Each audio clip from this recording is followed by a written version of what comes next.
On the side of a lonely highway where the last whispers of winter still clung to the air, two tiny golden retriever puppies were tied to a steel post, left to face the cold winds and the thunder of passing trucks.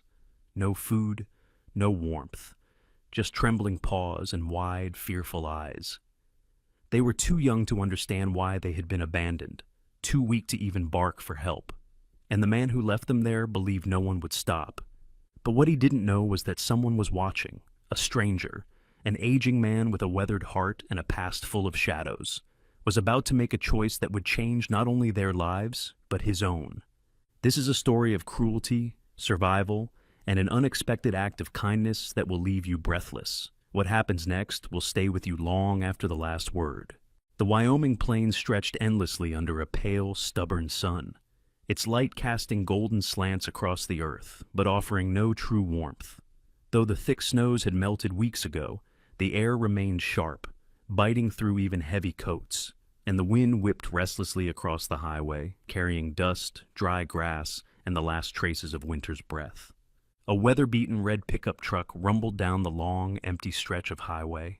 Its body was dented from years of rough work, rust blooming along the edges of its doors like old battle scars. Behind the wheel sat Michael Harper, 70 years old, his large hands gripping the wheel in practiced stillness. He had once been a formidable man, tall, broad-shouldered, and strong, but time had whittled his frame down, sharpening his joints and deepening the lines etched across his face.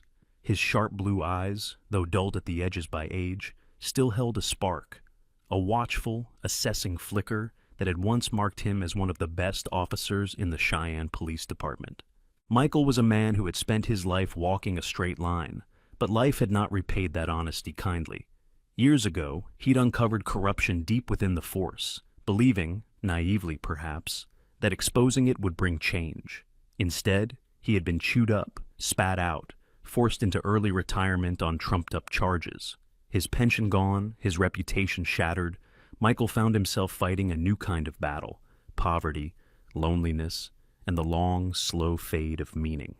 His wife, Ellen, had stayed with him through it all, her slender figure a constant presence at his side, her honey-colored hair and soft smile the only light in his increasingly dark world. But when cancer came, they found themselves without the savings, without the connections, without the help they needed. She died 3 years ago in their tiny home on the outskirts of town, her hand in his, whispering, "Let it go, Mike." But he hadn't let it go. These days, Michael got by doing odd repair jobs, patching fences, fixing machinery, mending roofs, anything that brought in a little cash. His old German shepherd, Rusty, Ellen's dog, really, was his only constant companion, the two of them sharing long drives and longer silences.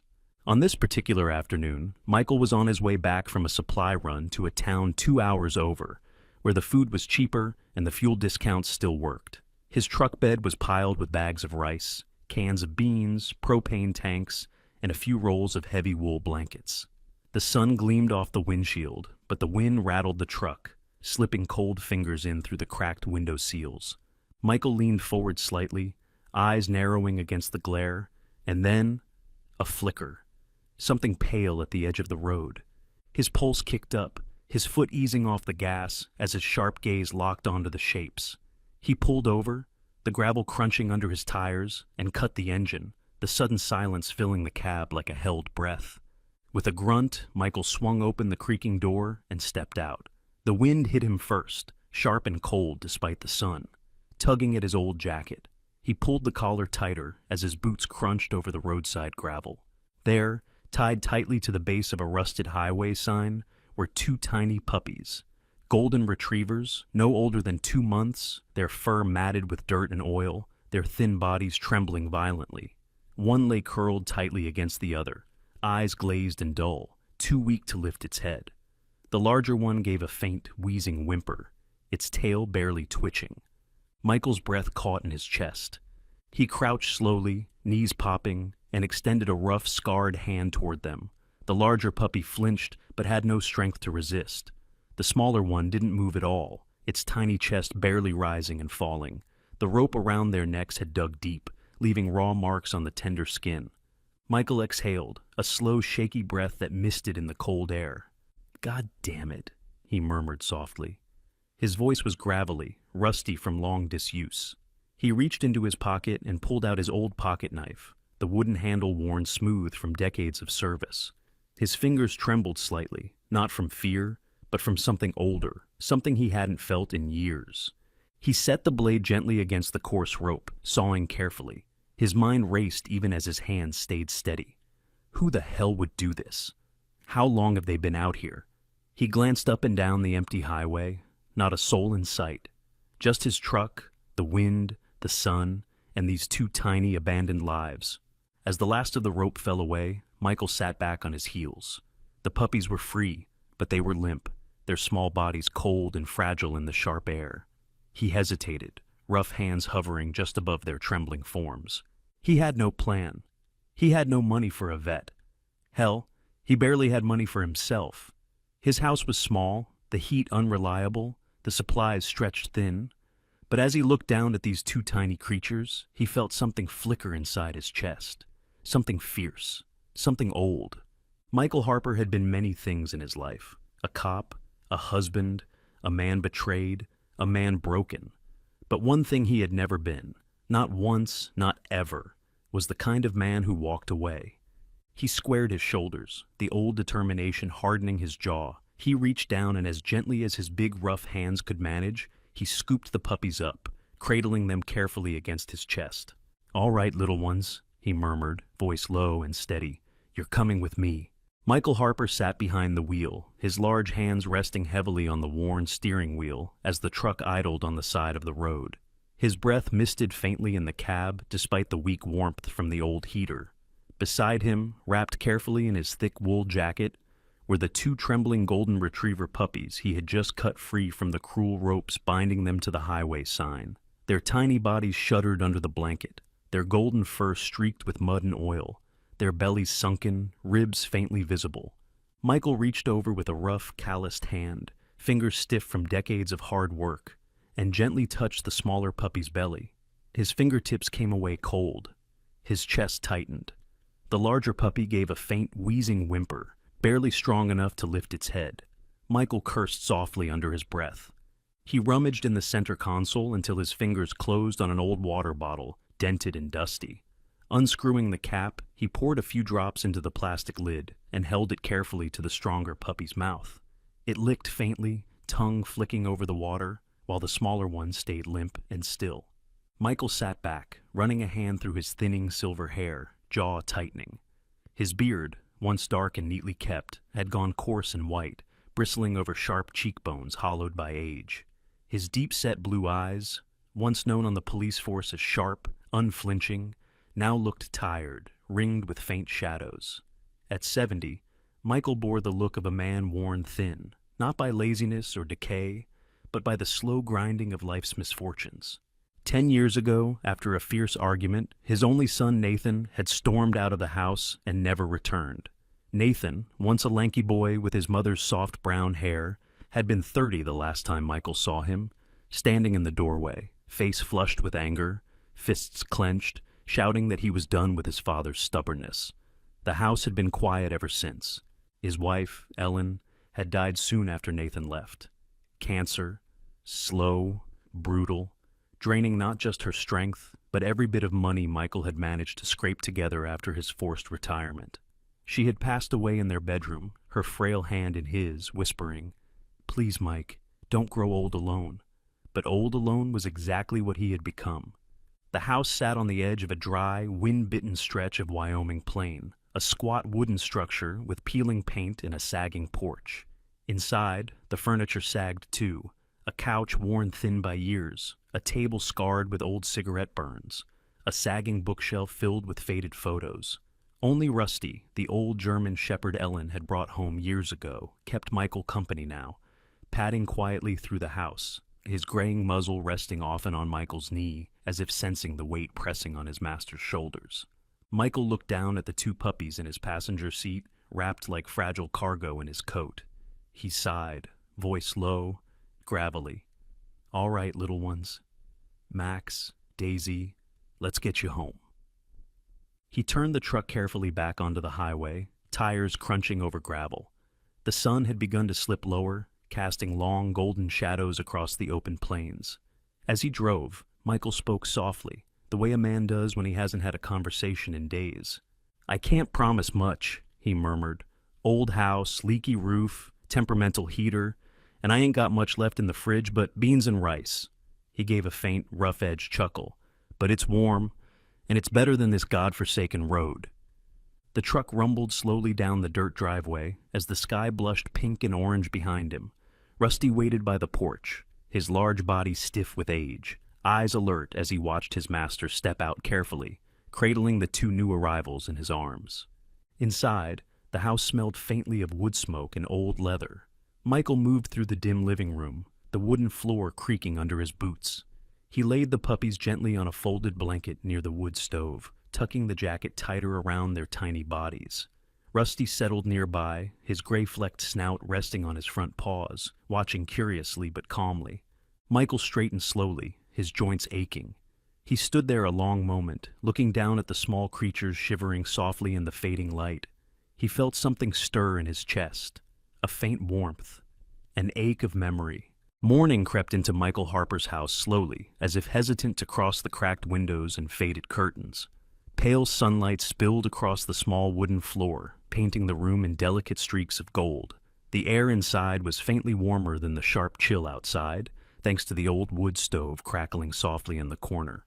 Near it, on a heap of layered blankets and towels, lay Max and Daisy, the two golden retriever puppies Michael had saved from the roadside. Their tiny bodies, still weak, shuddered slightly with every breath, their thin golden fur dull and tangled. Michael sat on a low stool nearby, his tall frame folded awkwardly, elbows on his knees, watching them with sharp blue eyes rimmed in exhaustion. His broad shoulders, once powerful, now slumped under the weight of years. His rough hands clasped tightly together as if in silent prayer. He hadn't slept much. He'd been up most of the night, checking on them, stroking their tiny heads, warming a rag on the stove to wipe the dirt and filth from their bodies. He hadn't intended to become a caretaker again, not at 70, after everything. The house creaked faintly as Michael rose, his knees stiff, his breath catching slightly as he straightened. He moved to the narrow kitchen, opening the old fridge. Its light flickered weakly, revealing little more than a carton of eggs, half a loaf of bread, and some leftover stew. Michael sighed, rubbed a hand over his face, and reached for a pot on the stove, warming some water to thin out the last of his powdered milk. As he worked, his mind drifted. He thought back to the days when this house was filled with voices. Ellen's soft laugh, Nathan's excited chatter. Back then, he had come home every night to warmth, to a family who believed in him. But 10 years had passed since Nathan stormed out, slamming the door behind him, vowing never to return. 10 years since Ellen's cancer diagnosis, since the slow, painful decline that had taken her from him one breath at a time. Now the house echoed only with the whisper of the wind and, for the first time in a long time, the soft whimpers and shallow breaths of two small creatures who needed him. Michael returned to the puppies, kneeling carefully. His large hands, rough and scarred, trembled slightly as he lifted Max's head, coaxing a few drops of warm milk onto the tiny pink tongue. Max's eyes fluttered open briefly, weak but responsive. Daisy remained still, her breathing faint but present. "You're fighters, huh?" Michael murmured, his voice a low rumble, softened by something old and aching. "Good. That's good." He stayed beside them, resting his back against the worn armchair, the warmth of the stove slowly seeping into his bones. He watched them closely, noting the rise and fall of their tiny chests, the occasional flicker of their paws as they dreamed. He remembered vividly the night he pulled Nathan from the lake as a boy, his small body limp, face pale, after slipping through the ice. He remembered the terror, the relief, the overwhelming surge of purpose. For the first time since Ellen's funeral, Michael felt that fierce pull again. Later that afternoon, a knock came at the door, startling him. Standing outside was Jack Taylor, a man in his late 50s, stocky with short-cropped gray hair and a sun-weathered face. Jack had been a fellow officer once, back when Michael still wore the badge. Life had hit Jack differently. After retiring, he opened a small hardware shop, became a local fixture, the kind of man who always had a smile and a story. "Mike," Jack greeted, a faint grin tugging at his lips. "Heard a rumor you've got yourself some house guests." Michael narrowed his eyes slightly, one brow lifting. "That was fast," Jack chuckled. "Small town. You know how it is.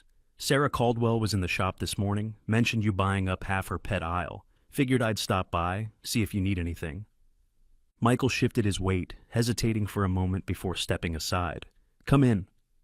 Inside, Jack's gaze softened as he spotted the puppies on the blanket.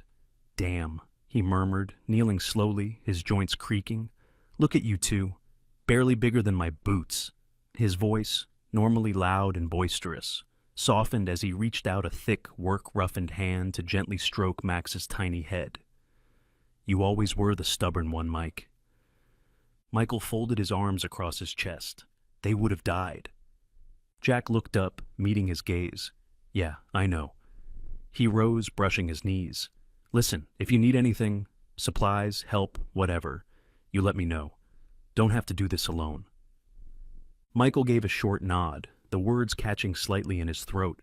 After Jack left, the house settled back into its quiet rhythm. Michael busied himself tending to Max and Daisy, refreshing their water, warming their bedding, cleaning the last of the grime from their tiny paws. He noticed, as he worked, that they no longer flinched when he touched them. Instead, they leaned faintly into his hands, soft muzzles pressing into his palm, small bodies trembling not with fear, but with the first sparks of trust. That night, as Michael sat near the stove, he caught himself whispering softly to them. Old stories, memories, little murmured comforts. He realized, with a faint start, that the house no longer felt quite so empty. The morning air was cold but bright, the kind of crisp Wyoming day where the sunlight fooled you into thinking it was warmer than it really was.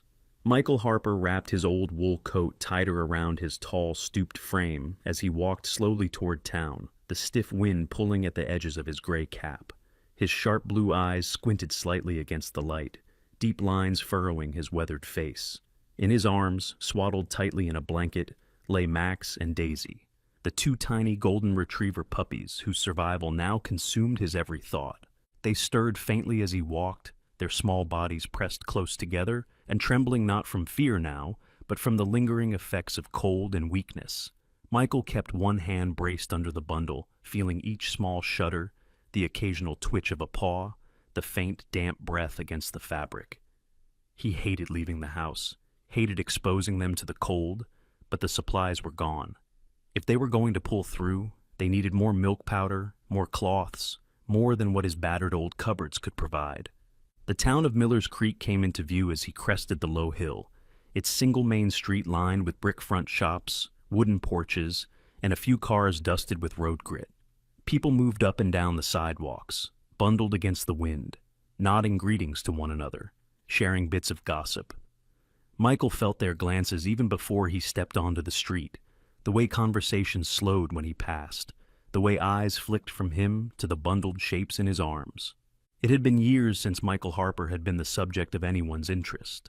After the disgrace of his forced retirement, after Ellen's death, after Nathan's long absence, people had mostly left him alone, a silent, stoic figure living on the edge of town, minding his own business. But today, they stared. He pushed open the door to Caldwell's general store, the old bell above the frame chiming softly. The warmth inside hit him first, followed by the smell of wood polish, flour, and dried herbs. Shelves lined the walls, packed with everything from canned goods to pet supplies. Behind the counter stood Sarah Caldwell, the store's owner, a tall, lean woman in her mid-40s with striking green eyes, high cheekbones, and a cascade of chestnut curls pinned loosely at the back of her head. Her pale, freckled skin gave her a youthful look, but the sharp set of her mouth and the faint crease between her brows marked her as someone who had weathered her own share of storms. Sarah glanced up from her ledger, her brow lifting slightly. "Michael Harper," she said with quiet surprise, setting down her pen. "That's a rare sight." Michael shifted uncomfortably, adjusting the blanket in his arms. "Need some things, Sarah. Milk powder, cloths, maybe some soft dog food." His voice was low, rough, the words reluctant. Sarah stepped out from behind the counter, her long frame graceful despite the practicality of her jeans and boots. She moved closer, eyes narrowing slightly as she took in the small shapes bundled in the blanket. "Are those puppies?" Michael hesitated, then gave a short nod. "Found them on the highway. Someone left them tied to a signpost." Sarah's sharp green eyes softened, a flicker of something like anger crossing her freckled face. "Who would do that to babies this small?" she murmured, reaching out carefully to lift the blanket's edge. She caught sight of Max's thin, gold-furred head, his small, damp nose barely peeking through, and her expression tightened further. Michael cleared his throat. "They need feeding. I'll cover whatever it costs." Sarah met his gaze, a small smile tugging at the corners of her mouth. "Michael, I think we both know you're not exactly rolling in cash." She reached out, resting a slender, work-roughened hand lightly on his sleeve.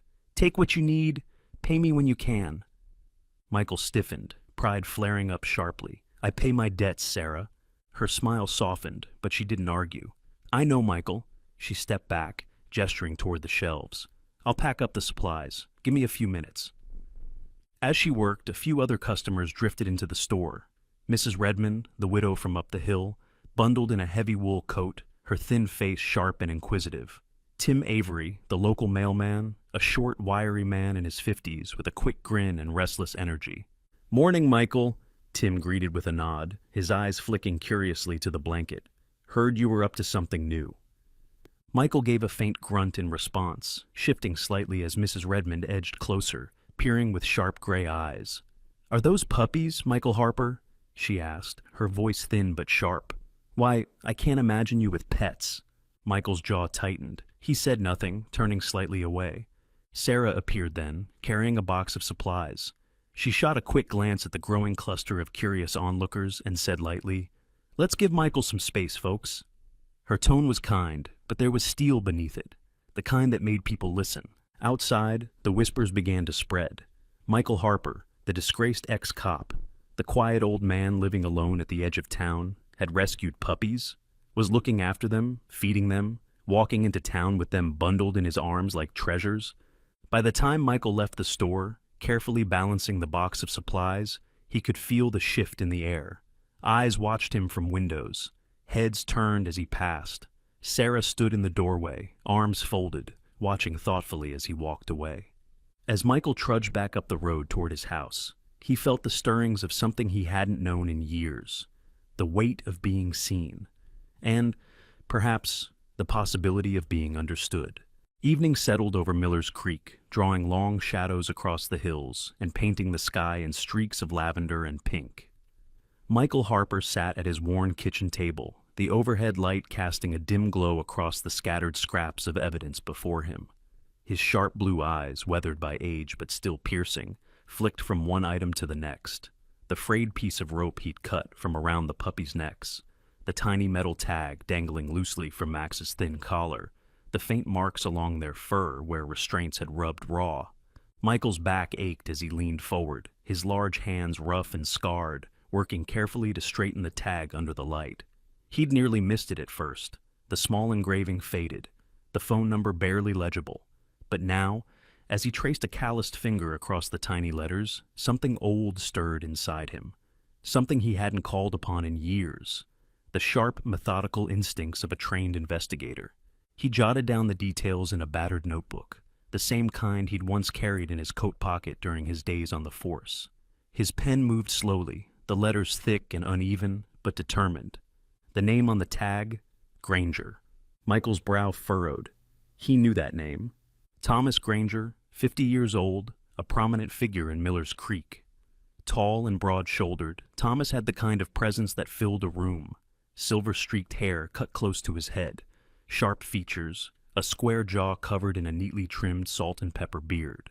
His pale blue eyes were often described as piercing, though Michael had always found them cold, calculating.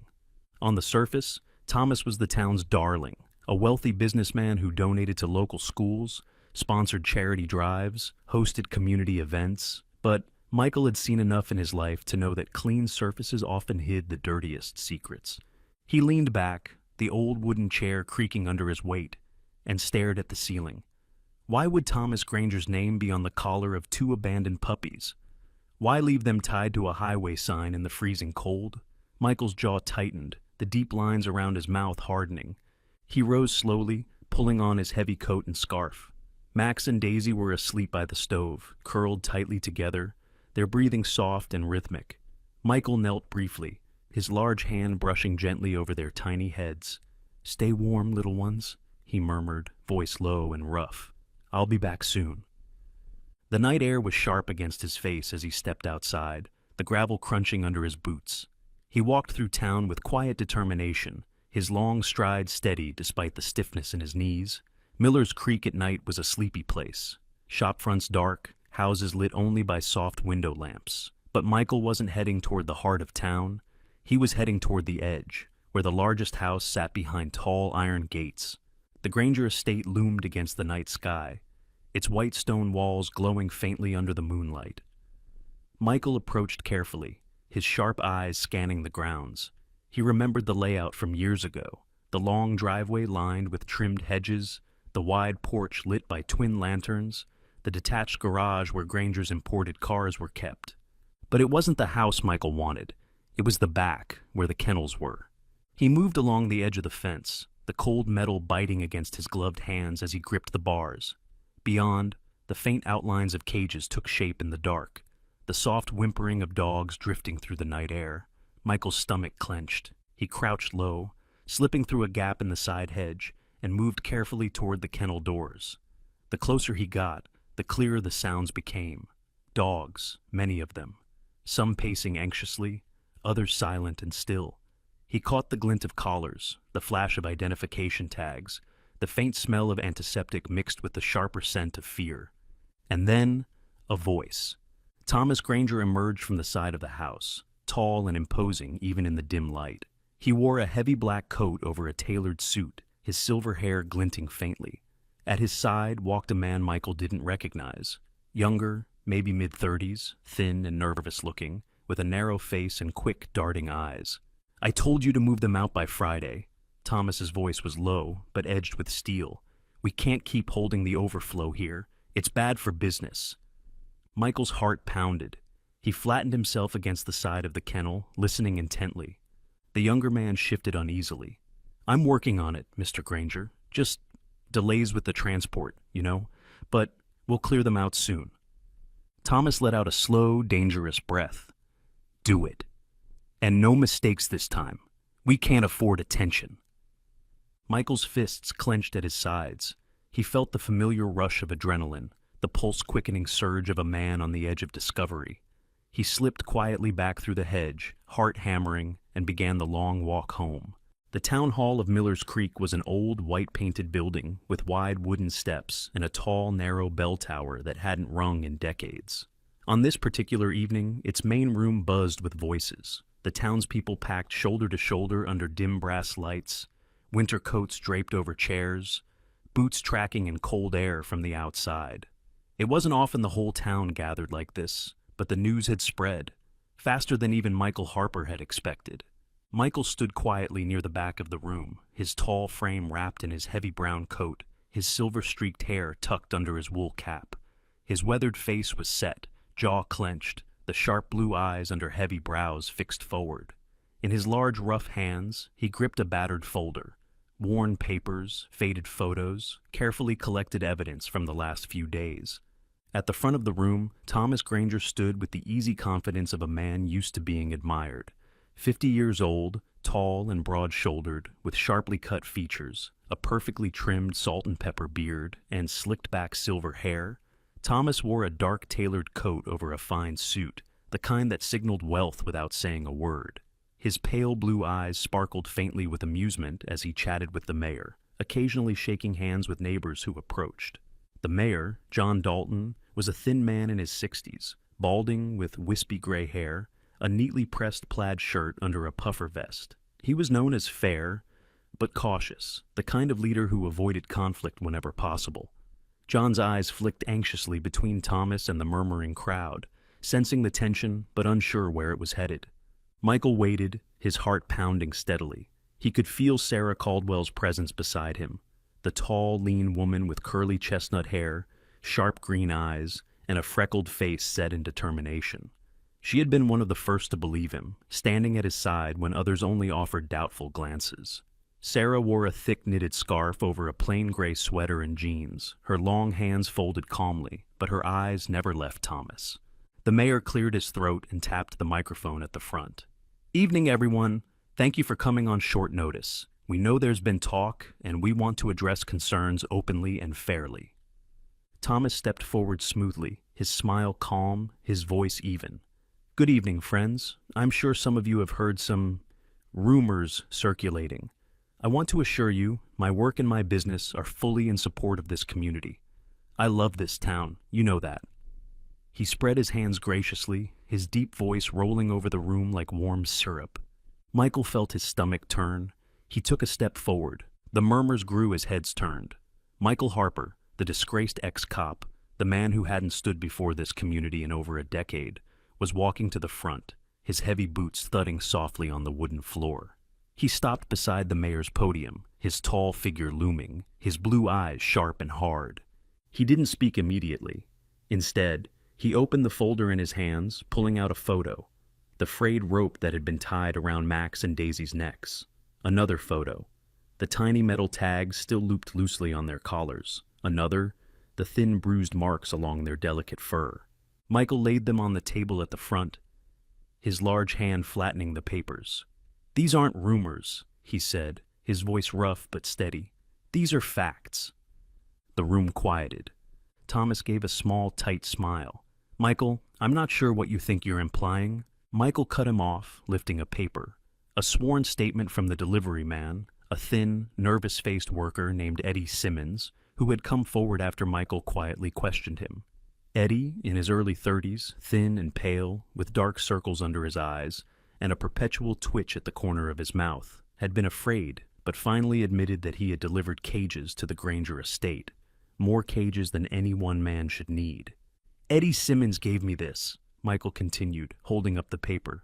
"He's not here tonight because he's afraid, but the truth doesn't care about fear." His voice grew firmer, louder, carrying across the still room. "These puppies weren't abandoned by chance. They weren't strays. They were thrown away because they were evidence. Evidence of a man who uses this town's good reputation to hide something rotten." A ripple spread through the crowd, murmurs, shuffling. Sharp glances thrown toward Thomas. Thomas's face darkened faintly, the easy smile tightening at the edges. "Now, hold on." But Sarah stepped forward, her freckled face fierce, her sharp green eyes glinting. "No, Thomas, you hold on." Her voice rang clear and sure, slicing through the rising tension. "We've all looked the other way when it comes to your business, but Michael's right. If we don't stand up now, when will we?" The room buzzed, voices rising. People who had once whispered now spoke aloud, faces flushed with realization and anger. Michael raised one hand, quieting the room. His voice dropped low, but every word carried. "If we don't protect the smallest, the weakest among us, what kind of people are we?" For a moment, silence hung heavy, thick with unspoken shame, unspoken courage. Then the murmurs shifted, the crowd stirring. People moved closer, not toward Thomas, but toward Michael, toward Sarah. And for the first time in years, Michael Harper saw not suspicion in their eyes, but something else entirely: respect. In the days following the town meeting, Miller's Creek transformed. The whispers that once followed Michael Harper's solitary figure were replaced by praise, respect, even admiration. People he hadn't spoken to in years stopped him in the street, offering nods, handshakes, and quiet thanks. Sarah Caldwell, always graceful yet sharp-eyed, became a sort of unofficial partner in his mission, checking in, delivering supplies, and keeping the town informed. But the biggest ripple spread far beyond the town itself. The local paper, the Miller's Creek Gazette, ran a front-page photo. Michael, silver-haired and stooped, sitting on his porch in his old wooden chair, the two tiny golden puppies curled up fast asleep on his lap. His sharp blue eyes, lined with age but steady as ever, looked straight at the camera, one large, rough hand resting protectively over the small bodies. The caption read, "The quiet man who saved them all." From there, the story spread. Social media picked it up, first local, then statewide, and soon further. as animal rescue pages, small-town news sites, and feel-good blogs shared the photo. Comments flooded in. People praising his courage, people calling him a hero, people asking if they could help. And one of those people, sitting in a cramped apartment 2 states away, stared at the photo with a pounding heart. Nathan Harper was 40 now, tall and broad-shouldered like his father, but leaner, with neatly cropped light brown hair and a short beard framing a strong jaw. His eyes, sharp and stormy blue, were his father's exactly, though they had long carried a harder edge, the residue of old wounds and unresolved anger. Nathan had walked away from Miller's Creek at 30, swearing he'd never come back. His father had been too rigid, too stubborn, too consumed by pride and a badge that, in Nathan's eyes, had ultimately cost them everything. They hadn't spoken in a decade. But now, Nathan sat at his kitchen table, staring at the photo on his phone. His thumb hovered over the screen, trembling slightly. The man in the picture looked older, smaller somehow, his hair fully white, his posture a little more bent. But his face, that face, was still Michael Harper. The man who had taught him how to ride a bike, how to fish, how to stand up for what mattered, even when it hurt. Nathan stood abruptly, shoving his phone into his jacket pocket. His mind raced. He booked a ticket before he could change his mind. 2 days later, under a gray morning sky, Nathan Harper stepped out of a taxi at the edge of the long dirt driveway he hadn't seen in 10 years. The house looked smaller than he remembered, the paint more worn, the roof sagging a little at one corner. But the porch was just as he remembered. The old rocking chair, the cracked window, the little wooden steps he'd run up 1,000 times as a boy. And there, sitting on that chair, was his father. Michael sat bundled in his brown coat, the puppies asleep in his lap, his sharp eyes watching the dirt road. His silver-white hair stirred faintly in the breeze, and though his body was smaller now, his presence was undiminished, solid, steady, like an old oak that refused to fall. Nathan hesitated at the edge of the driveway, his tall frame tense, his fists clenching and unclenching at his sides. His heart pounded, his throat tight. So many words pressed at the edges of his mind, but none came out. Michael looked up. Their eyes met. For a long moment, neither moved. Michael's face registered no shock, no anger, just a flicker of something quiet and deep, something old. He lifted one large, rough hand slightly in greeting, his fingers brushing absently over Max's soft golden head. Nathan exhaled shakily. He took a step forward, then another. His boots crunched over the gravel. Michael's voice, when it came, was low, rough, and familiar. "You're late, boy." Nathan let out a choked laugh, his eyes burning. "Yeah, well," he murmured, his voice cracking. "I got turned around." Michael gave a faint, tired smile. "Come inside, then." The wind outside rustled softly through the bare trees, rattling the window panes of the old Harper house. Inside, the smell of wood smoke drifted lazily through the air, mingling with the faint scent of coffee. The living room, once cold and hollow with silence, now felt full, as if in the span of a single day the years of emptiness had been swept away. Michael Harper sat in his armchair, his tall frame folded into the worn fabric, his silver-white hair glowing faintly in the afternoon light. His rough hands rested on the small bodies of Max and Daisy, the 2 tiny golden retriever puppies curled contentedly on his lap, their soft golden fur rising and falling with each peaceful breath. His sharp blue eyes, so often narrowed in suspicion or hard with memory, now held something gentler, a flicker of something he hadn't allowed himself to feel in years. Across from him, Nathan Harper sat on the edge of the old couch, elbows resting on his knees, his tall, lean frame folded forward slightly. At 40, Nathan was the mirror of his father in youth. Sharp blue eyes, strong jaw, light brown hair cut short at the sides, a faint scruff of beard darkening his chin. But there was something different in him now. The hard edges that had once marked their angry parting seemed softened, worn down by the years apart, by the ache of absence. The 2 men sat in a silence that was not heavy, but careful, like the pause between breaths. Nathan reached down, his large hand brushing lightly over Max's small head. The puppy stirred faintly, tail giving a feeble wag, pressing his damp nose against Nathan's boot. Daisy, slightly smaller, let out a soft whimper, her tiny paws stretching, curling, then relaxing as she nestled deeper into the blanket. Michael cleared his throat, the sound rough in the stillness. His voice, when it came, was low, steady, but touched with something raw. "You came back." Nathan let out a shaky breath, his mouth twisting into a faint, tired smile. "Yeah, Dad," he murmured, voice cracking faintly. "I came back." Outside, the crunch of footsteps sounded faintly on the gravel driveway. Michael's head lifted slightly, and a moment later, the front door swung open.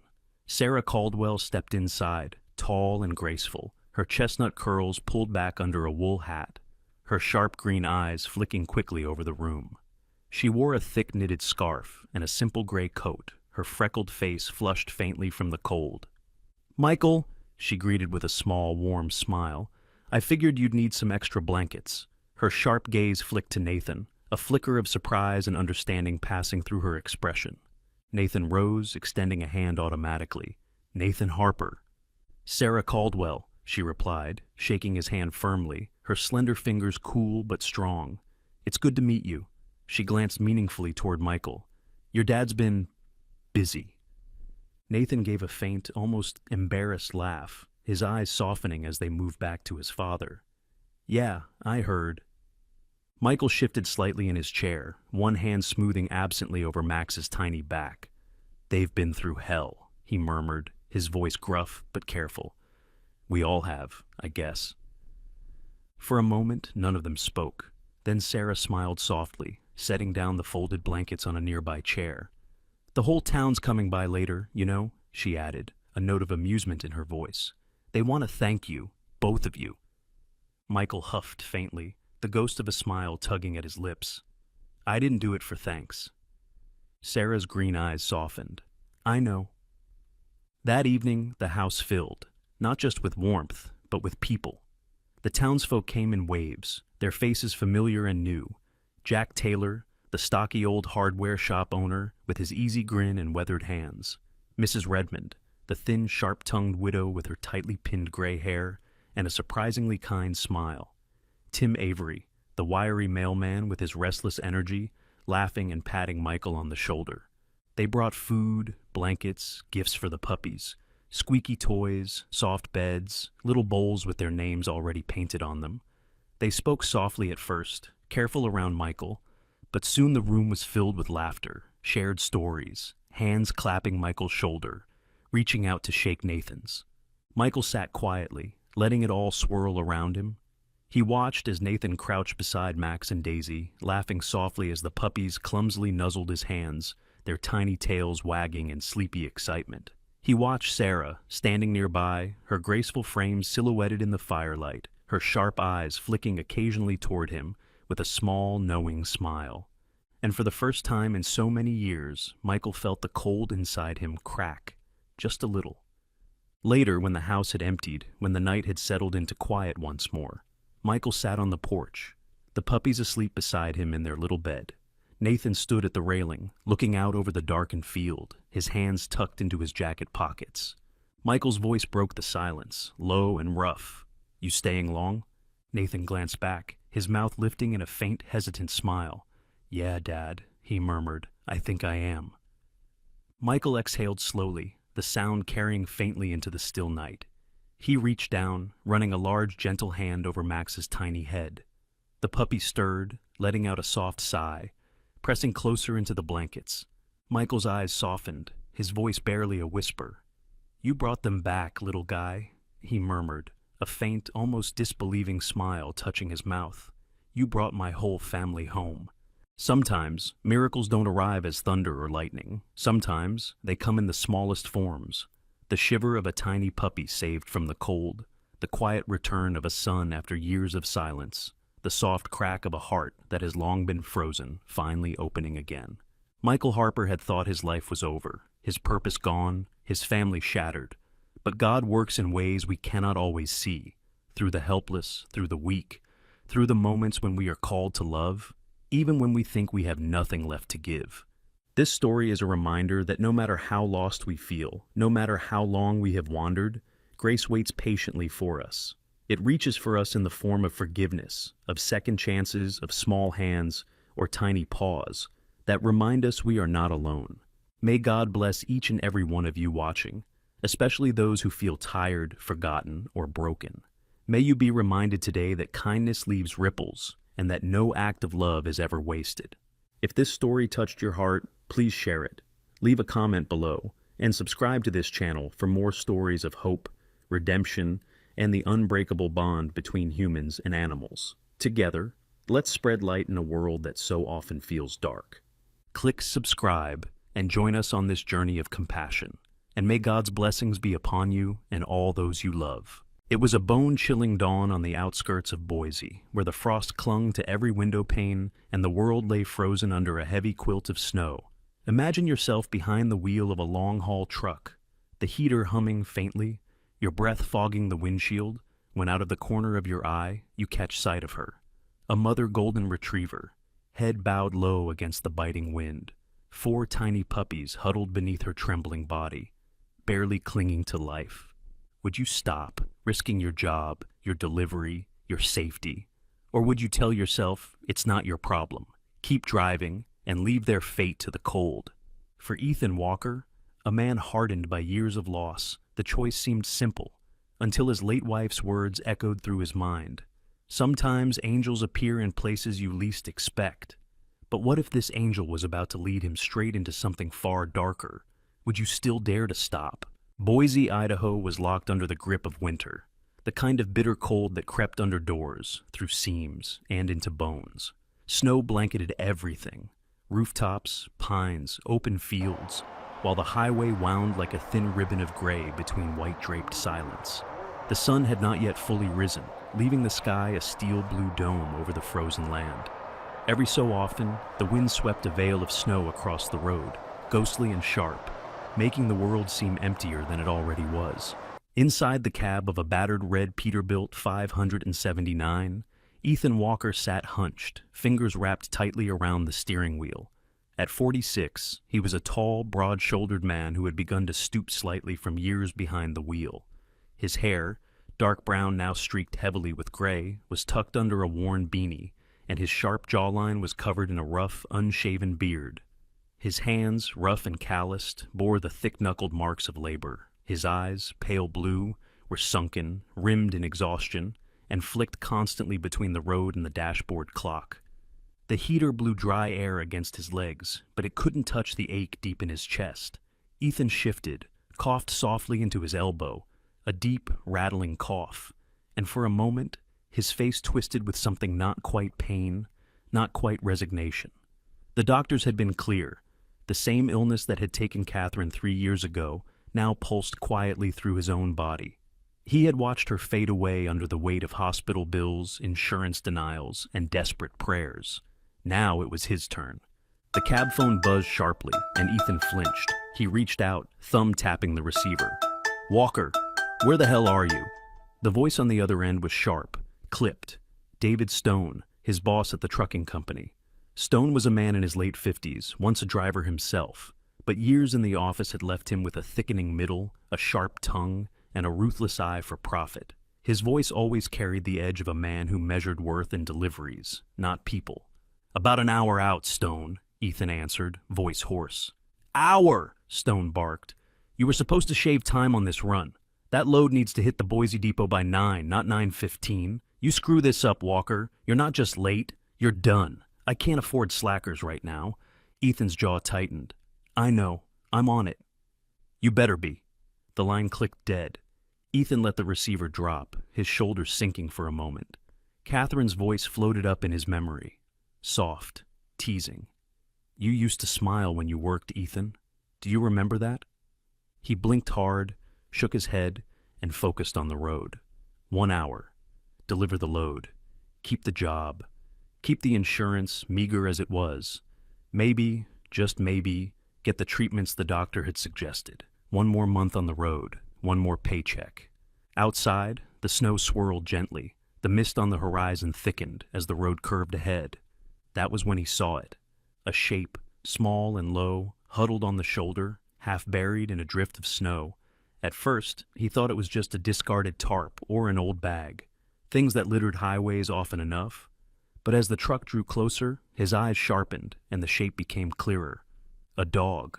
No, not just one. A large golden retriever, ribs visible even under its thick matted coat, curled tightly around 4 tiny shivering puppies.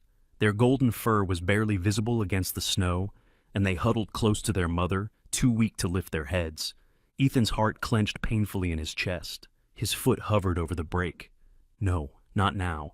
He could hear Catherine's voice again, rising softly inside his mind. That same sweet, stubborn tone. Sometimes angels appear in places you least expect. His eyes stung.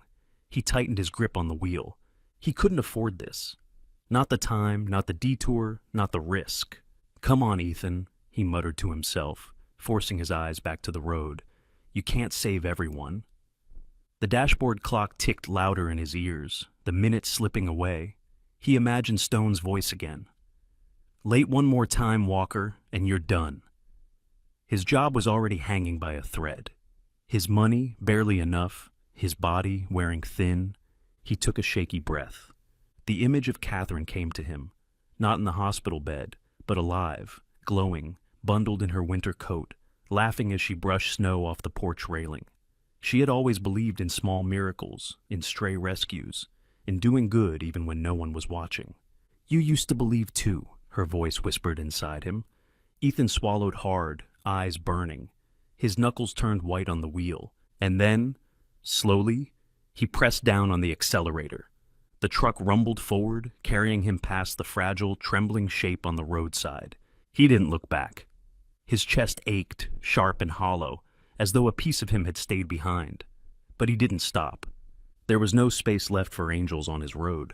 The miles passed under the tires with a steady rhythm, the cab humming as the heater struggled to push back the deep chill creeping through the windshield. Ethan Walker kept his eyes locked on the road ahead, his jaw clenched tight, fingers stiff around the steering wheel. Snow still drifted in the weak light, the horizon blurred where the earth met the sky. The shape he had left behind on the roadside, the mother dog, the shivering puppies, clawed at the edge of his mind like a splinter he couldn't shake loose. He coughed roughly, the kind that curled deep in his chest and left his ribs aching. The doctor had said to take it easy. The doctor had said to start treatment. The doctor had said a lot of things Ethan couldn't afford. The truck phone rang again, the crackle of static, then the sharp bark of David Stone's voice. Walker, you still on schedule? Ethan winced, thumb tapping the receiver. Yeah, I'm moving. You better be. No stops, no distractions. You pull late again and I swear I'll find someone else. Stone's voice was a bulldozer of impatience. Ethan imagined him back at the office. Short, barrel-chested, bald, always red-faced. The kind of man who wore tight dress shirts and gold watches and spoke to drivers like they were tools instead of people. Stone hadn't always been like that, Ethan remembered. Once, years ago, he'd been a driver too, before his wife died in a drunk driving accident. After that, the man had hardened, turning cold to anyone with an excuse. Ethan forced his voice steady. I'm on it, David. Click. The line went dead. Ethan's eyes flicked to the dashboard clock. Still time to make the delivery. Barely. But the image of the dog wouldn't leave. Sometimes angels appear in places you least expect. Catherine's voice, soft and insistent in his mind. She had always said that when she saw hurt things, lost things, stray cats in the alley, baby birds fallen from nests. He had teased her for it once, early in their marriage, but deep down he had loved that about her. That warmth. That stubborn hope. The weight in his chest grew heavier. He ran a hand through his gray-streaked hair, eyes flicking to the side mirror. The empty road stretched behind him, snow now falling more steadily, blanketing his tire tracks. He cursed under his breath, then hit the brakes. The Peterbilt shuddered, wheels skidding slightly on the ice as it slowed to a stop. Ethan sat there for a long moment, forehead pressed to the steering wheel, eyes squeezed shut. What the hell am I doing? He shifted into reverse. The truck's rumble echoed along the empty highway as he backed up slowly, squinting through the mist. Minutes stretched until finally the faint shape emerged again. The dog, huddled low, her head barely lifted as if sensing the truck's return. Ethan pulled over carefully, killed the engine, and stepped out into the cold. The wind sliced through his jacket, biting into his skin as he trudged through the snow. Closer now, he could see her clearly. The golden retriever, maybe 3 or 4 years old, her fur matted, soaked, ribs sharply defined under her thin body. Her eyes were wide and dark brown, filled with a raw mixture of exhaustion and fierce protection. At her belly, 4 puppies huddled close. Their tiny golden bodies trembled violently, eyes barely open, ears flat against their heads. Ethan knelt down slowly, heart hammering in his chest. "Easy, girl," he murmured. The dog didn't snarl or flinch. She just watched him, breathing shallow, legs trembling under her weight. She looked like she had been using the last of her strength just to keep her babies warm. Ethan pulled off his jacket, thick, lined with fleece, frayed at the cuffs, and spread it out carefully in the snow. One by one, with gentle hands, he lifted each puppy. The biggest, a wriggly male with a black stripe on his nose, let out a tiny squeak. Ethan couldn't help but huff a soft laugh. "I'll call you Max," he whispered. The next, the smallest and weakest, barely lifted her tiny head. Her paws were thin, her breaths faint. "Milo," Ethan murmured, his chest tightening. The third, a little ball of energy despite the cold, squirmed in his palm. "Daisy." And the fourth, with a single white spot on his forehead, licked weakly at Ethan's thumb. "Buddy." He bundled them carefully into his jacket, wrapping them as best he could against the cold. Finally, he turned to the mother. She had not moved, but her eyes stayed locked on his, tired but trusting. "I'll call you Bella," Ethan murmured. With a grunt, he slipped his arms under her body and lifted. She was lighter than he expected, dangerously light, and he staggered slightly as he carried her toward the truck. She didn't resist, only gave a faint whine as he hoisted her into the cab. Inside, the heater blasted full force as Ethan tucked the puppies into the passenger seat, Bella curling around them with a soft, grateful sigh. Ethan sat heavily in the driver's seat, hands trembling slightly, his chest hurt. From the cold, from the weight of the decision, from the sharp realization that he had no plan. "I'm just a broke trucker," he muttered under his breath, staring at the snow-speckled windshield. "How the hell am I supposed to take care of 5 dogs? The clock on the dashboard blinked steadily, reminding him of the delivery window slipping away. His boss's words echoed in his head. "You pull late again and you're done." But for the first time in a long time, Ethan felt something push back against the cold inside his chest. Not hope, not yet, but something that felt like the start of it.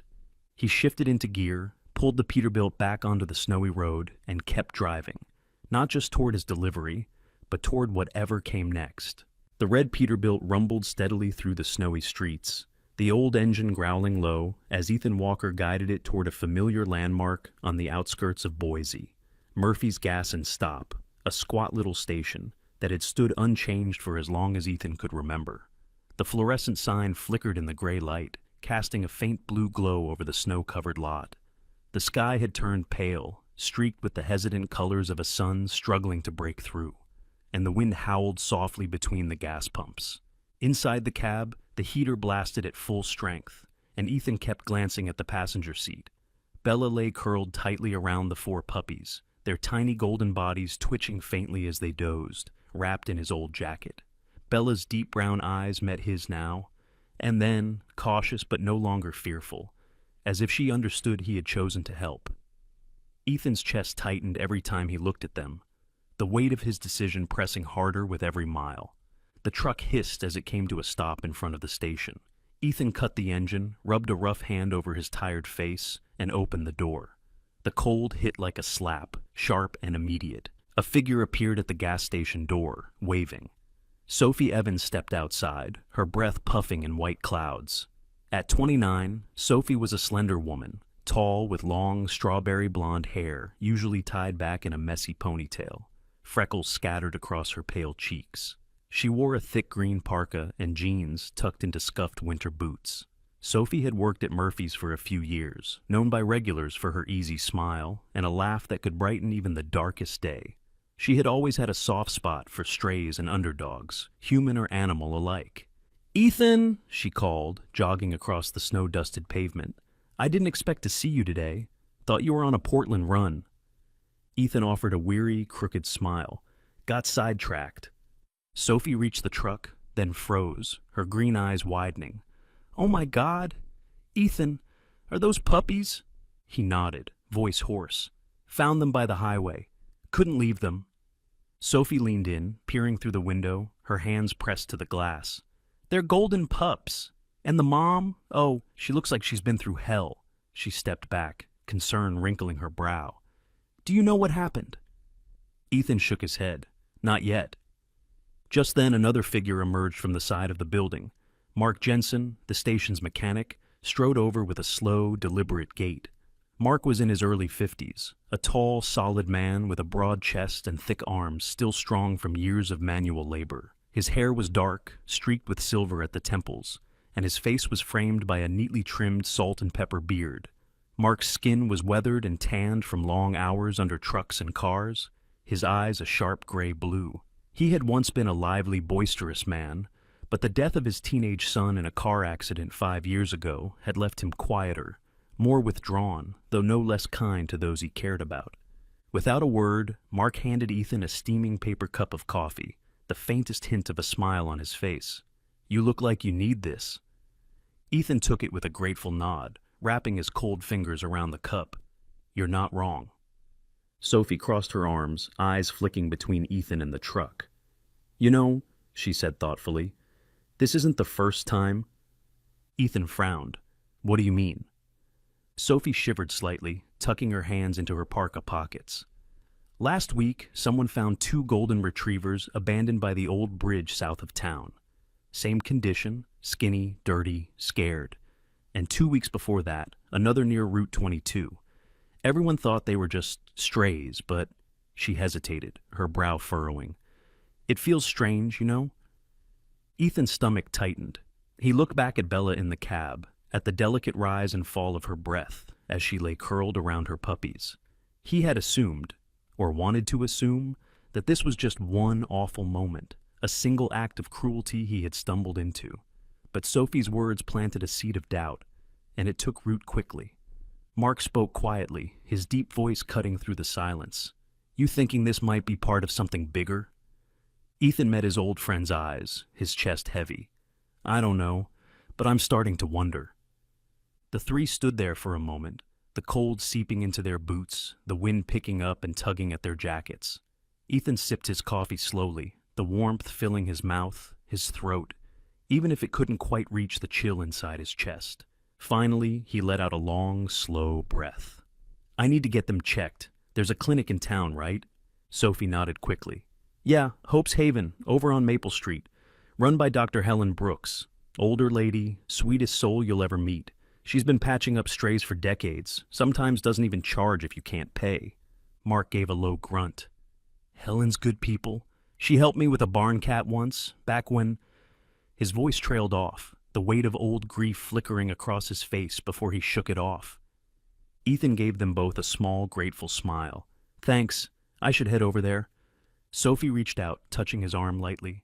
If you need anything, Ethan, anything, just ask, okay? He nodded again, grateful but weary. I'll keep that in mind. With a last glance at Bella and the puppies, Ethan climbed back into the truck, the engine rumbling back to life.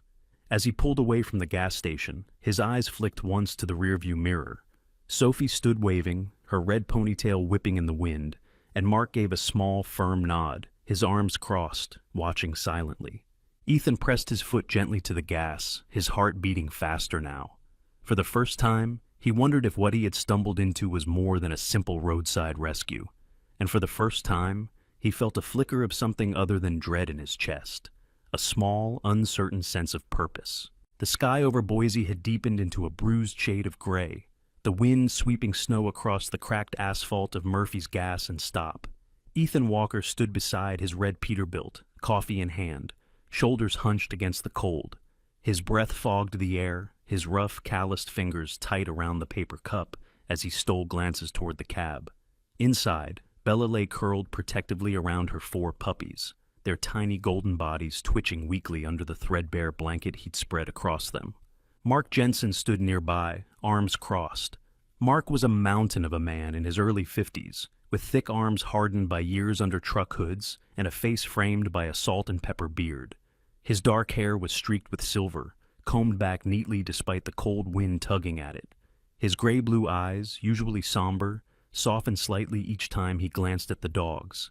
Sophie Evans paced nearby, her tall, slender frame wrapped in a green parka. Her long, strawberry blonde ponytail flicked behind her as she crossed and uncrossed her arms, boots crunching the snow anxiously. Sophie's freckled face, usually bright and full of smiles, was tight with worry today.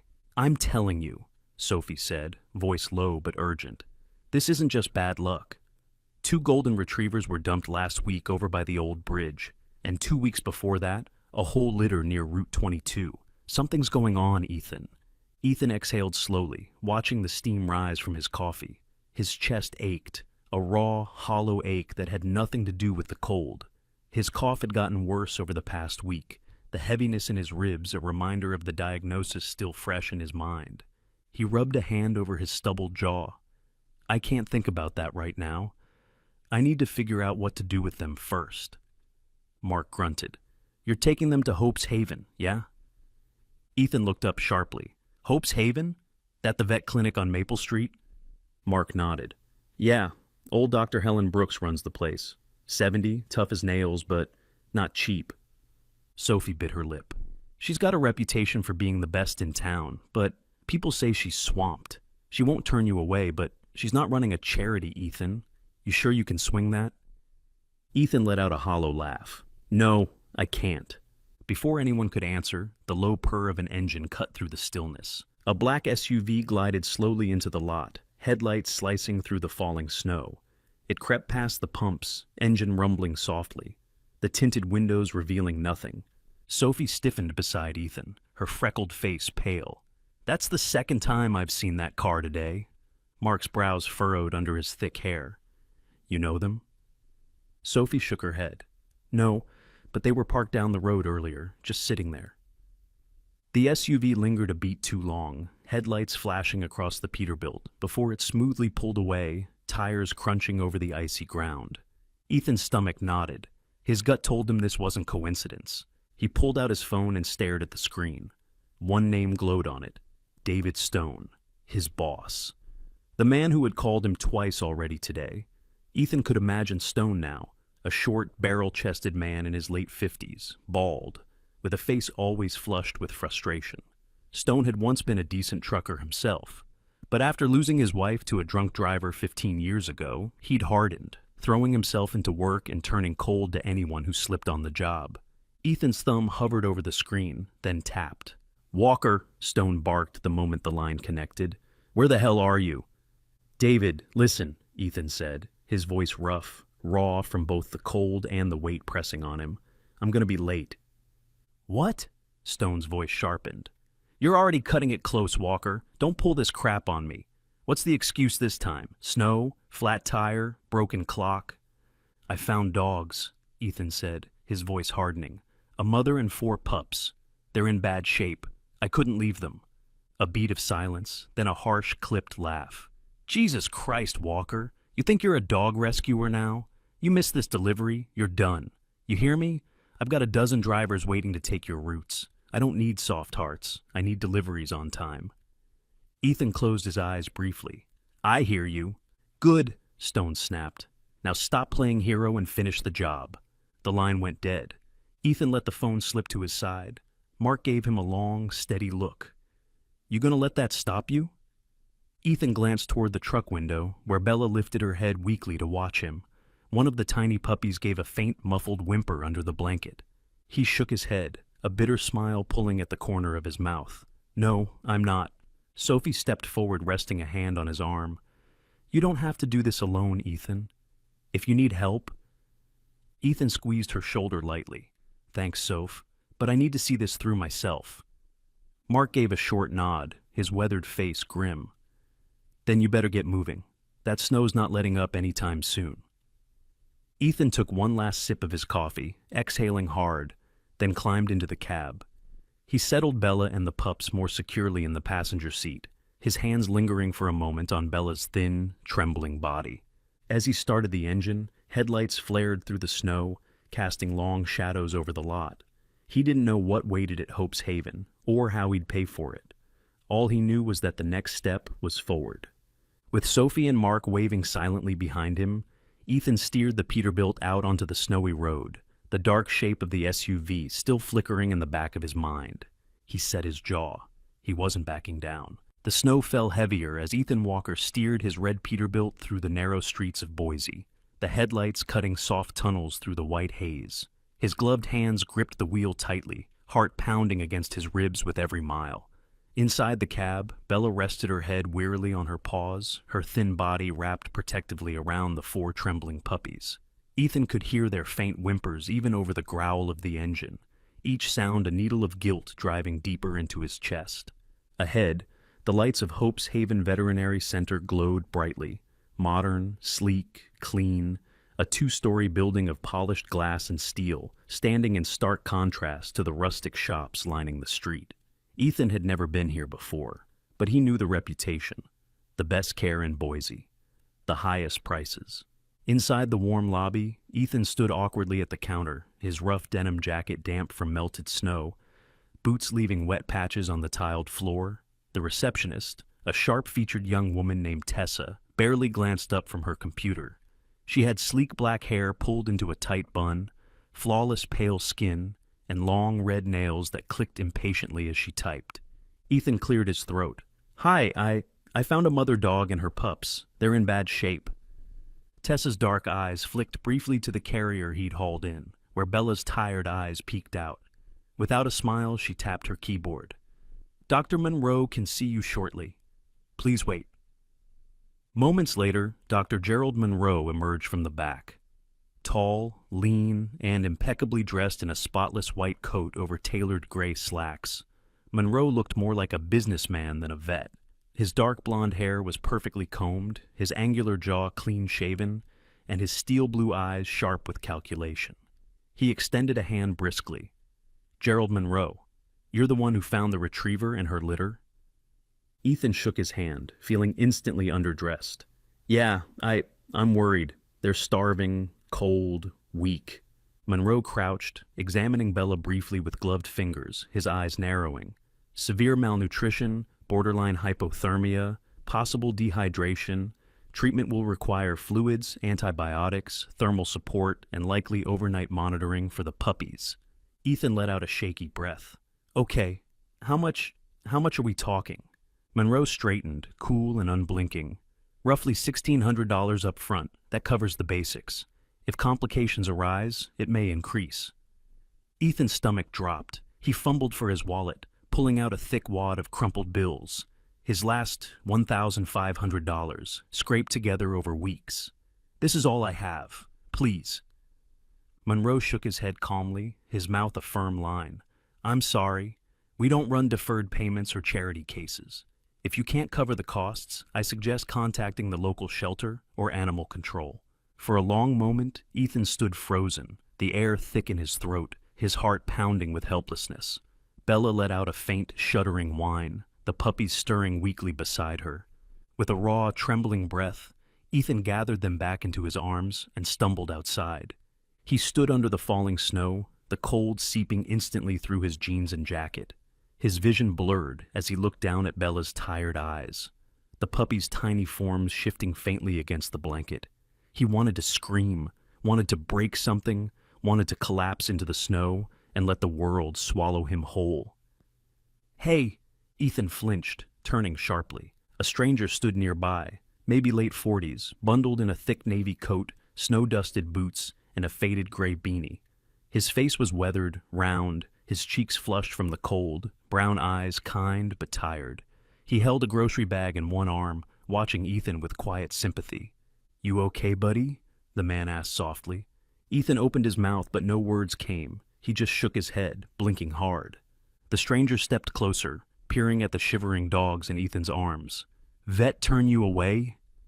Ethan let out a bitter laugh. "Didn't have enough cash. Guess good intentions don't count." The man smiled faintly. "You're not out of options. There's a place, not far from here. Doesn't have a sign, but everyone in the old neighborhood knows it.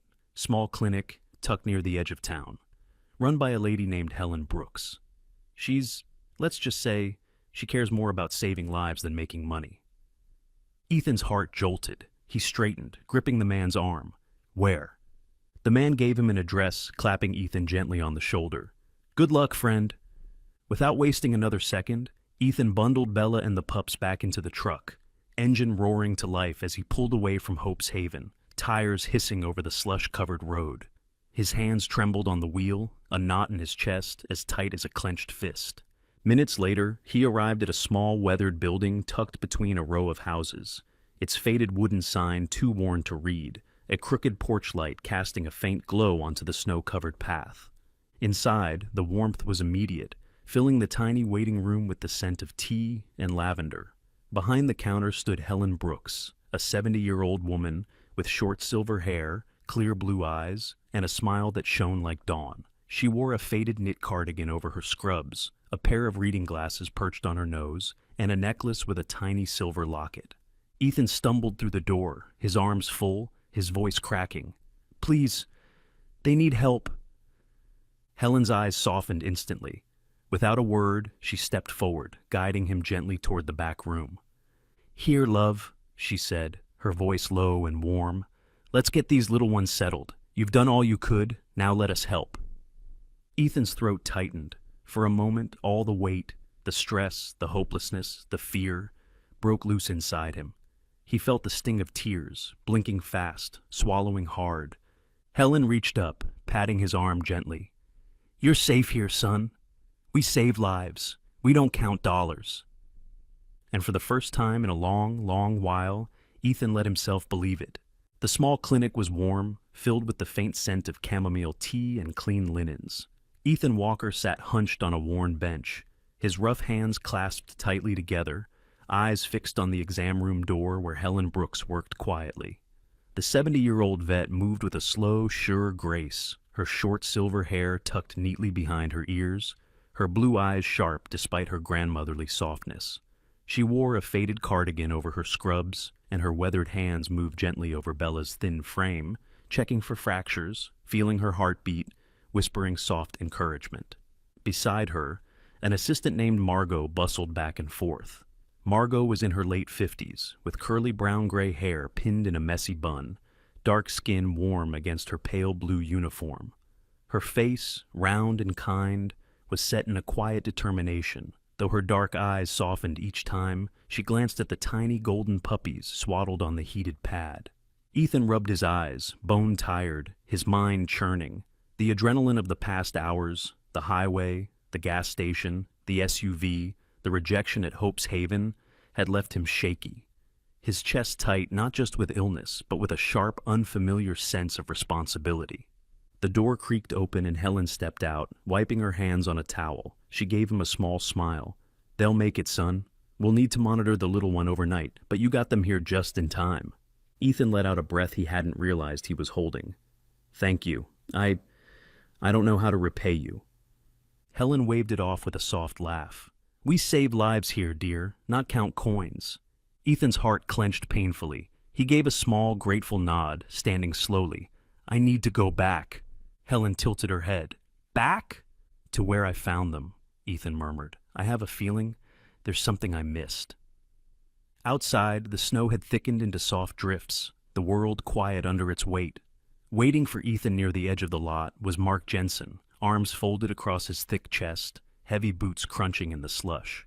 Mark's broad face was thoughtful under his salt and pepper beard, gray-blue eyes narrowing slightly as Ethan approached. "They okay?" Mark rumbled. "For now," Ethan said quietly. "But something's been eating at me, Mark. You remember Stone, my boss? He's mentioned before that he's got friends in the breeding business. Real proud of it. Talks like they've got top-tier stock, labs, all that." Mark's brow furrowed. "You thinking he's connected to this?" "I don't know," Ethan admitted, throat tight. "But we might find something back there." Without another word, they climbed into Mark's old Chevy pickup, the engine grumbling as they pulled away into the snow. The highway stretched ahead, silent and coated in white, the tire tracks from Ethan's earlier pass faintly visible. As they reached the spot where Bella had been found, Ethan motioned Mark to stop. The two men stepped out cautiously, the air biting against their cheeks. Ethan's breath fogged heavily in the cold as he squinted at the roadside, boots sinking into the snow. "There," he murmured. Near a broken drift, partially covered by ice, something glinted faintly. Ethan knelt, gloved fingers brushing away the snow, and revealed a small metal tag, tarnished but still legible. Mark leaned in, frowning. "What's it say?" Ethan turned it over carefully, his heart slamming against his ribs as he read the faint engraving. "Property of Golden Light Labs." Mark let out a low whistle. "Golden Light? That's no backyard breeder. That's a big operation." Ethan's mind raced, images snapping into place. Stone's offhand comments about friends in dog labs, the abandoned puppies, the SUV watching from the shadows. A slow, crawling dread crept through his chest. "We need to take this to the cops," Mark said firmly. Ethan nodded, slipping the tag into his jacket pocket, his fingers trembling slightly. "Yeah, we do." As they turned back toward the truck, Ethan felt a flicker of something deeper, beyond the exhaustion, beyond the fear. A flicker of purpose. He glanced at Mark, the man who had quietly stood by him when others would have walked away, and gave a faint, determined smile. "Let's finish this." The night air had grown sharper, the snow falling in heavier sheets as Ethan Walker and Mark Jensen drove slowly back from the icy roadside, the metal tag safely tucked in Ethan's pocket. Mark's old Chevy pickup creaked and groaned over the slush-covered streets, headlights cutting through the cold darkness. Neither man spoke much. Ethan's knuckles were white on the dash, his mind spinning over the weight of the discovery. Golden Light Labs, the shadow of his boss's careless words, the truth closing in fast. Mark sat hunched over the wheel, his heavy frame tense, his thick arms gripping the steering wheel tightly. His weathered face, framed by his salt and pepper beard, was etched with a hardened look that only came from years of loss and grit. The kind of man who had learned to stand tall even when the world tried to knock him down. Mark didn't speak often, but when he did, people listened. "Ethan," Mark finally murmured, his deep voice cutting through the silence. "You sure you want to take this to the cops?" Ethan let out a slow breath. "Yeah, I'm sure." Mark nodded once, his jaw tightening. "Then we stick together." The words had barely left his mouth when a pair of bright headlights flared in the rearview mirror, blinding and close. Ethan stiffened. Mark's voice hardened. "They're tailing us!" The black SUV accelerated, swinging around sharply. Without warning, it swerved in front of the pickup, tires skidding on the icy road, forcing Mark to slam on the brakes. The Chevy jolted hard, tires crunching to a stop just inches from the SUV's bumper. The world went deathly still. Ethan's heart pounded, breath misting heavily in the freezing cab. Mark clenched the steering wheel, muscles tight, eyes locked on the dark vehicle blocking their path. The SUV door opened slowly. Out stepped a man, tall, lean, dressed in a sleek black coat over tailored dark pants, his gloved hands tucked casually into his pockets. His face was sharp, pale under the cold glow of the headlights, his dark hair slicked neatly back. Black sunglasses hid his eyes, even though the night had long since swallowed the last of the light. There was something unnervingly calm about his movements, a predator's ease, as if he had all the time in the world. He stopped a few feet from the truck, a faint smirk curling at the corner of his mouth. Ethan could feel his pulse hammering in his ears. He shoved the door open, stepping out into the cold. His breath fogged between them, his fists trembling slightly at his sides. The man in black tilted his head slightly. "You're making this harder than it needs to be, Mr. Walker." His voice was smooth, almost pleasant, with the kind of tone people used when delivering very bad news with a smile. Ethan's jaw tightened. "Who the hell are you?" The smirk deepened. "That's not important. What is important is that you walk away, right now. Forget what you found. Forget the dogs. Forget the tag." Mark had stepped out too, standing solidly beside Ethan, his thick hands balled into fists. He stood a little taller, his shadow looming behind his friend, the quiet muscle that had never failed Ethan yet. The man in black gave a faint shrug. "This is your only warning, gentlemen. Stay out of this, or things get messy." Ethan's chest heaved. He thought of Bella, of the tiny puppies lying on heated blankets back at Helen Brooks's clinic, of their fragile breaths, their little hearts still beating because he had stopped, because he'd refused to look away. He straightened slowly, his voice firm. "Not a chance." The smirk vanished. For a moment, no one moved, the snow whispering softly around them. Mark took a slow step forward, his eyes locked on the man in black. His fists clenched tightly at his sides, the thick cords of his arms flexing under his jacket. "You want to fight," Mark rumbled quietly. "You'll get one." The man in black's mouth twitched, as if debating a retort, but instead he gave a faint, dismissive wave. Without another word, he turned, slipped smoothly back into the SUV, and slammed the door shut. The engine growled, tires crunching over snow and ice, and the SUV backed smoothly away, then spun sharply, vanishing down the dark road. Ethan let out a shaky breath, his fists unclenching slowly. That just happened." Mark clapped a heavy hand on his shoulder, giving it a firm squeeze. "We keep going." Ethan turned to him, a faint, tired smile pulling at his mouth. "Yeah," he whispered, "we keep going."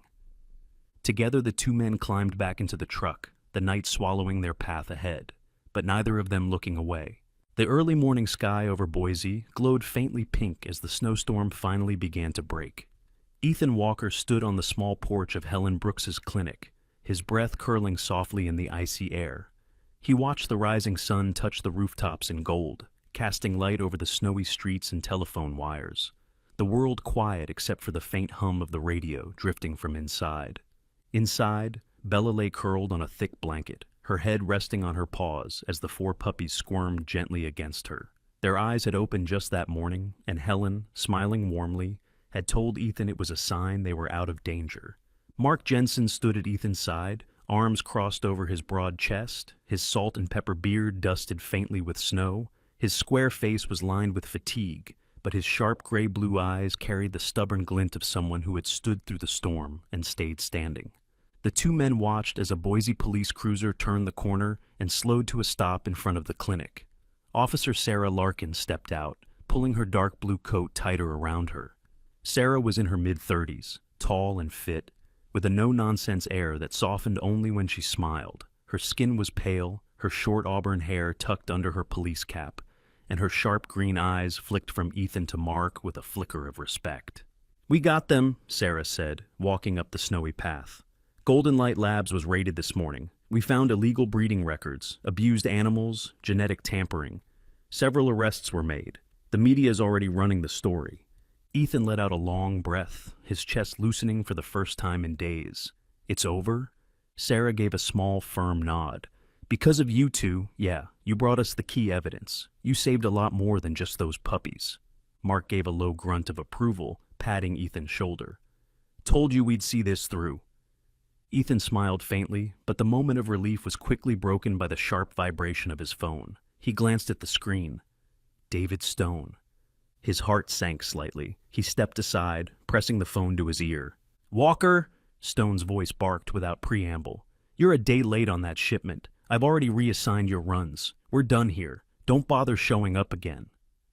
Ethan closed his eyes briefly, letting the words settle. He heard the anger, the finality, but it barely registered. There was a long pause before Stone added, "And whatever crap you think you're doing, getting involved with cops, chasing after strays, that's not the job. You want to play hero. Do it on your own time." The line went dead. Ethan slowly lowered the phone, staring out at the brightening sky. He took a long breath, feeling the cold air fill his lungs, the sharp edges of fear and exhaustion softening at last. Mark raised an eyebrow. "Bad news?" Ethan smiled, the corners of his mouth curling into a tired but genuine grin. "No," he murmured softly. "Good news, actually." Mark chuckled, clapping him on the back. "Told you. Some things matter more than a paycheck." Inside, Bella let out a soft, contented huff as her puppies squirmed close. Helen Brooks stepped into the doorway, her silver hair glowing faintly in the sunlight, a cup of tea cradled in her hands. She gave Ethan a knowing smile, her blue eyes kind and proud. Ethan turned back to the street, watching as more police cars rolled past, news vans pulling into position as word spread across Boise. He had no job, no paycheck, no plan for what came next. But for the first time in months, maybe years, he felt light. He glanced at Mark, at Helen, at Bella and the puppies inside. He smiled softly. "Yeah," he whispered. "There are things worth more than work." The morning sunlight streamed softly over the snow-covered rooftops of Ethan Walker's small house on the edge of Boise. The humble wooden home, once quiet and hollow, now rang with the sounds of tiny paws scuffling across the old wooden floor. Bella, her golden fur now gleaming with new health, watched over her 4 pups as they tumbled clumsily over one another in the living room, squeaking and barking with playful excitement. Milo, the smallest and once weakest of the litter, had made a miraculous recovery. His golden coat was fluffier than the rest, and he bounced excitedly across the room, ears flopping as he pounced on his siblings, wagging his tail with wild enthusiasm. Ethan sat cross-legged on the floor, his rough, calloused hands reaching out to gently wrestle Milo back into the puppy pile, a warm laugh rumbling in his chest, a sound he hadn't heard from himself in years. Outside on the porch, Mark Jensen leaned against the railing, arms crossed over his broad chest, his salt and pepper beard catching the morning light. His sharp gray-blue eyes, usually hardened by years of grief, now softened as he watched through the window, the faintest smile tugging at the corners of his mouth. He'd started stopping by every few days, bringing over cans of dog food, blankets, or chew toys, always grumbling that he just happened to have extras, but never staying long without checking in on Ethan. Sophie Evans pulled up in her small, beat-up red car, her long, strawberry blonde ponytail bouncing as she hopped out. Her tall, slender frame was bundled in a thick parka, cheeks flushed pink from the winter air. She balanced a bag of dog treats and a squeaky toy under one arm and knocked on the door with a big grin. "Ethan, open up! I come bearing gifts." Ethan rose from the floor, brushing dog hair off his jeans, and pulled open the door.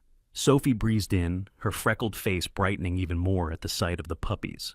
"Oh my gosh, look at Milo go," she laughed, kneeling to scoop up the wriggling puppy. Milo licked at her chin wildly, his tiny tail a golden blur. "Yeah," Ethan murmured, smiling as he watched. "He's a fighter, that one."